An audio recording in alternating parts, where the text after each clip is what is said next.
Bismillahirrahmanirrahim. Assalamualaikum warahmatullahi wabarakatuh. Oke, ketemu lagi bersama saya Bu Fitri. Seperti biasa, kita akan belajar fisika. Dan kali ini kita akan membahas bab baru. Setelah sebelumnya kita bahas tentang usaha energi, di pertemuan kali ini kita akan membahas tentang momentum, impuls, dan tumbukan. Jadi silakan berdoa dalam hati masing-masing. Kemudian alat tulisnya juga disiapkan. Oke, langsung aja kalau begitu. Kita akan bahas yang pertama itu tentang momentum terlebih dahulu. Momentum itu lambangnya adalah P. Momentum itu adalah besaran vektor karena dia memiliki besar dan arah. Apa maknanya? Jadi kalau misalnya saya punya dua motor, motor A sama motor B.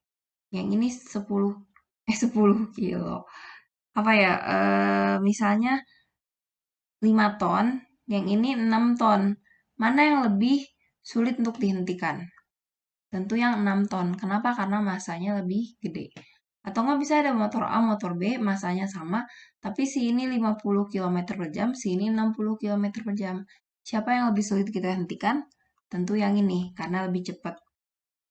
Jadi momentum itu ukuran kesulitan untuk menghentikan suatu benda. Ukuran kesulitan untuk menghentikan benda. Yang mana bergantung pada massa dan kecepatannya. Sehingga dituliskan P sama dengan massa dikali kecepatan. Bentar, jelek. Oke. Dengan M-nya adalah massa, satuannya kilo, V-nya adalah kecepatan, satuannya meter per second. Sehingga momentum atau P itu satuannya adalah kilogram meter per second. Contoh, saya di sini udah punya soal. Contoh nomor 1. Jadi ada motor A, massanya adalah 200 kilo bergerak ke timur. Mana sih timur? Ingat arah mata angin, barat, barat laut, utara, timur laut, timur, tenggara, selatan, barat, daya. Itu ya. Dia dibilang katanya gerak ke timur, berarti timur itu ke kanan. Terus udah gitu, ini mobil A. Jadi si A, MA-nya adalah, gimana ya nulisnya? Ini aja ya, A. Jadi MA-nya 200 kilo, VA-nya adalah 20. Berarti dia punya momentum. Berarti kalau gitu momentum PA-nya adalah MA dikali VA. Itu 200 dikali 20. Sehingga 4.000. Terus ada motor B. Katanya masanya 300 kilo bergerak ke barat. Kalau ke barat ke kanan ya. Ini ke kiri. Dikasih tahu bahwa MB-nya adalah 300 kilo. Sedangkan VB-nya adalah 10. Kita suruh mencari besar dan arah momentum total kedua motor tersebut. Jadi kita tinggal cari saja PB-nya adalah MB VB. Tinggal dikali. Ini kali ini. 3.000.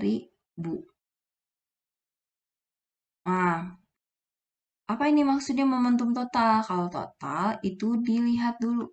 Jadi momentum total yang satu ke kanan, yang satu ke kiri. Gitu ya. Jadi kalau kita gambar, PA itu ke kanan arahnya.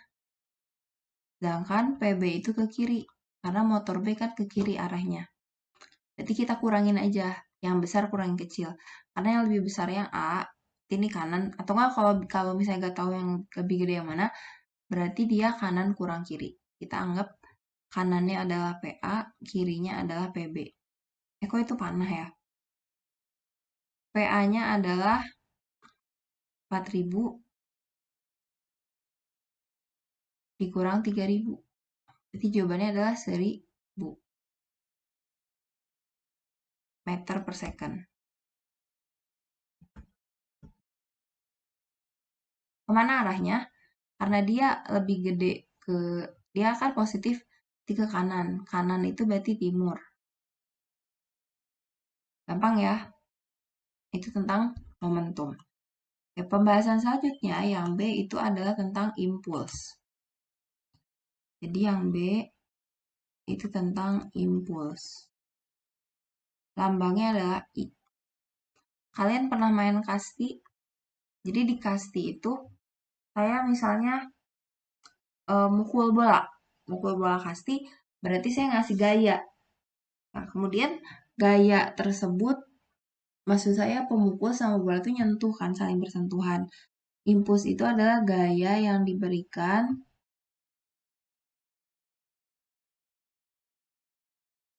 selama selang waktu.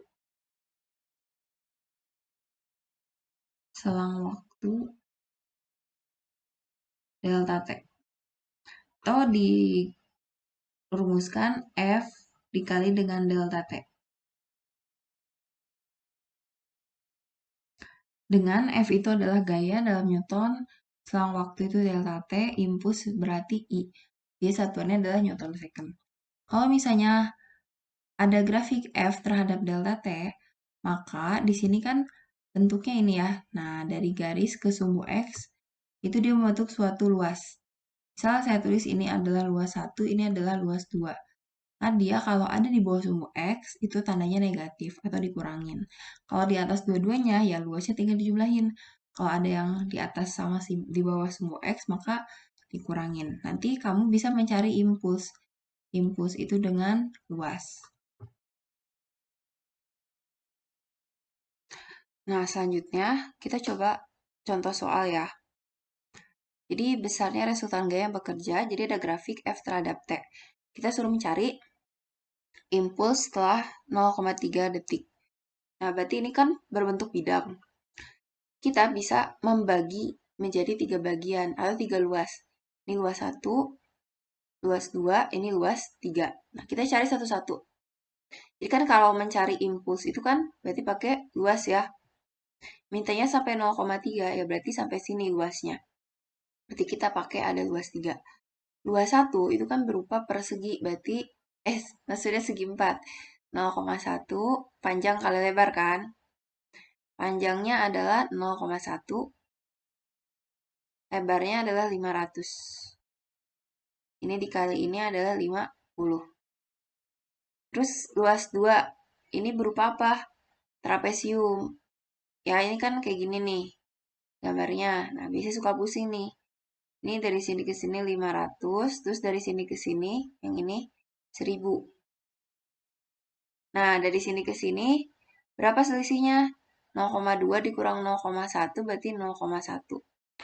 Rumus luas trapesium adalah setengah atas tambah bawah kali tinggi.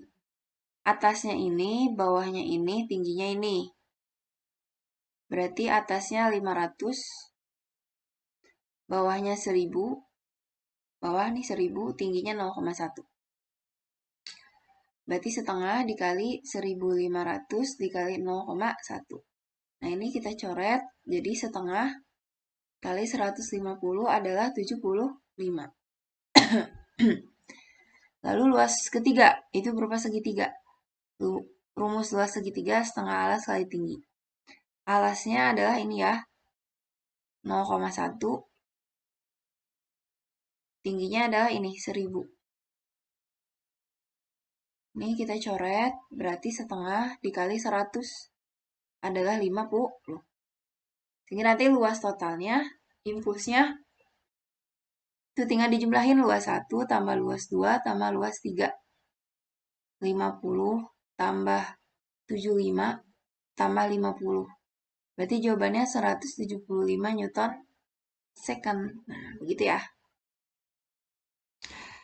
Selanjutnya, pembahasan yang ketiga, itu adalah hubungan momentum impuls.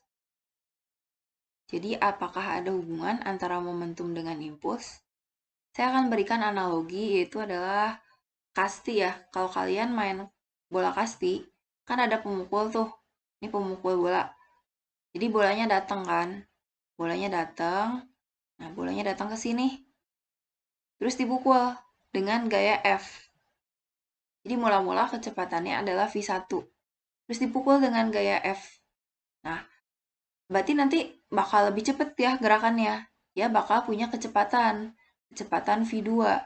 Berarti kalau begitu, ini kan saya ngasih gaya terhadap pada selang waktu delta t. Artinya kan saya ngasih impuls. Ternyata impulsnya mengakibatkan perubahan kecepatan. Kalau kecepatannya berubah, momentum juga berubah dong. Ternyata impuls itu bisa mengakibatkan perubahan momentum. Karena impuls itu F dikali delta T, delta momentum berarti P2 dikurang P1. P2 berarti kan M dikali V2. P1 berarti M dikali V1.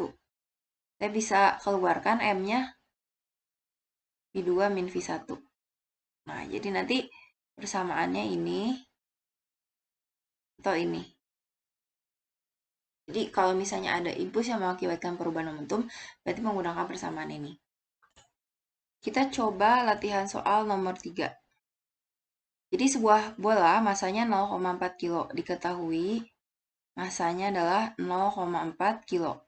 Dipukul ya, ini berarti V1-nya 60, V2-nya adalah 40. Nah, ini hati-hati. Jadi kita anggap aja, ini semuanya karena vektor. Jadi nanti kalau misalnya dia ke kanan, positif, kalau ke kiri negatif. Ini ke kanan positif, V2-nya ke kiri berarti negatif 40 nanti masukin. Ya, V1 V2-nya. Kemudian tumbukan antara bola itu adalah 0,02, berarti delta T-nya adalah 0,02 second. Yang ditanya adalah gaya F-nya berapa. Nah, berarti ini kan melibatkan ada F yang mengakibatkan perubahan momentum, sehingga dia pakai ini ya, hubungan momentum impuls. I sama dengan delta P. Oke, jadi kita tulis berarti pengerjaannya dia I sama dengan delta P. Jadi kita boleh loncat ke sini. F delta T sama dengan M dikali V2 min V1. Kita tinggal masukin angkanya.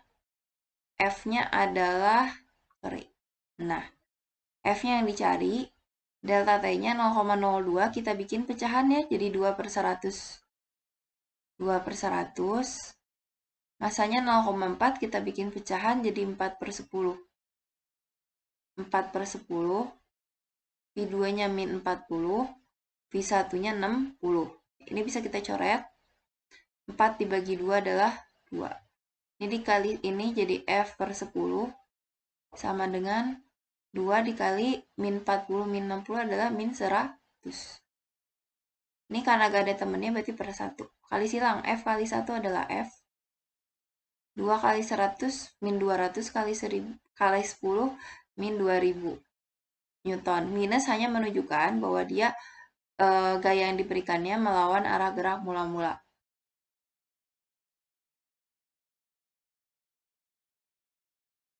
Mula-mula. Berarti jawabannya adalah E. Lalu yang selanjutnya adalah hukum kekekalan momentum pada tumbukan. D itu adalah hukum kekekalan momentum. Ini biasanya terjadi pada proses tumbukan. Jadi ini terjadi kalau resultan gaya eksternal sama dengan 0. Maksudnya apa? Jadi kalau ada tabrakan, nggak ada pengaruh dari luar. Ini mula-mula ada dua buah benda nih, A sama B. Sama B. Dia punya kecepatan VA, dia punya kecepatan VB. Ini keadaan sebelum tumbukan. Terus mereka bertumbukan. Kan? Nah, pas sampai sini, mereka bertumbukan. Nah, pada saat bertumbukan, dia yang ini bakal mental ya. Nah, dia bakal mental ke kiri, jadi kecepatannya VA aksen. Ini mental ke kanan, kecepatannya jadi VB aksen. Ini kondisi setelah tumbukan. Nah, mau itu keadaan sebelum tumbukan atau setelah tumbukan, jumlah momentumnya itu bakal tetap. Jadi, momentum sebelum tumbukan, momentum sebelum, saya tulis, akan sama dengan momentum setelah tumbukan.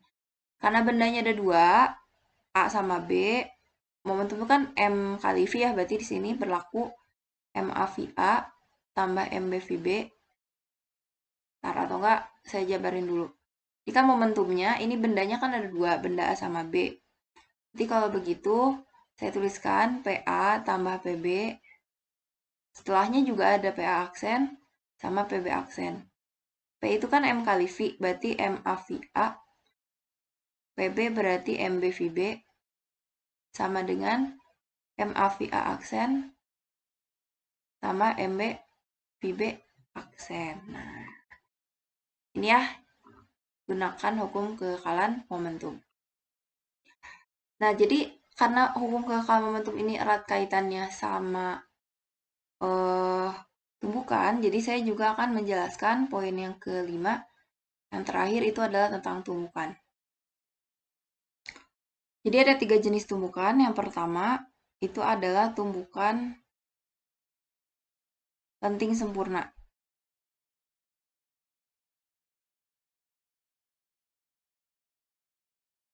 Jadi tumbukan lenting sempurna itu contohnya kayak gimana? Jadi kalau misalnya dia itu awalnya di sini, terus kan saling numbuk tuh. Nah, nanti dia setelah tumbukan akan kembali lagi ke sini. Itu contoh sederhananya. Terus yang kedua itu adalah tumbukan lenting sebagian.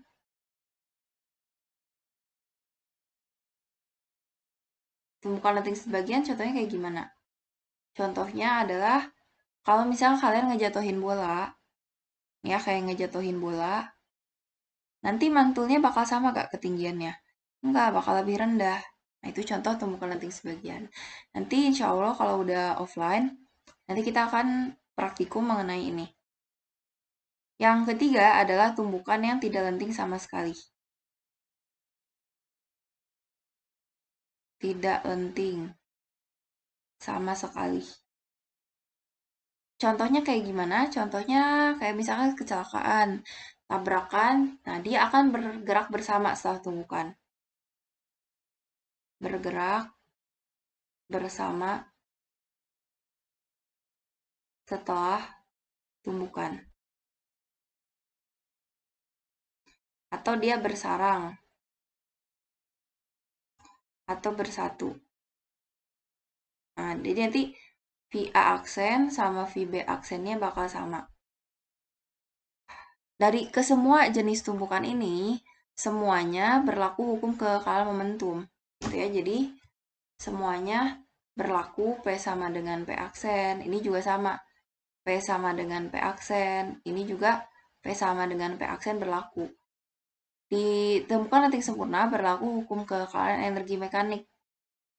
Tapi kalau di lenting sebagian sama tidak lenting sama sekali, ini tidak berlaku. Karena sebagian energi itu diubah, kan kalau misalkan tabrakan jadi bunyi lah, jadi panas lah, jadi diubah ke dalam bentuk lain. Oke, mungkin udah gitu ada lagi namanya koefisien restitusinya 1. Kalau yang ini dia antara 0 sampai 1.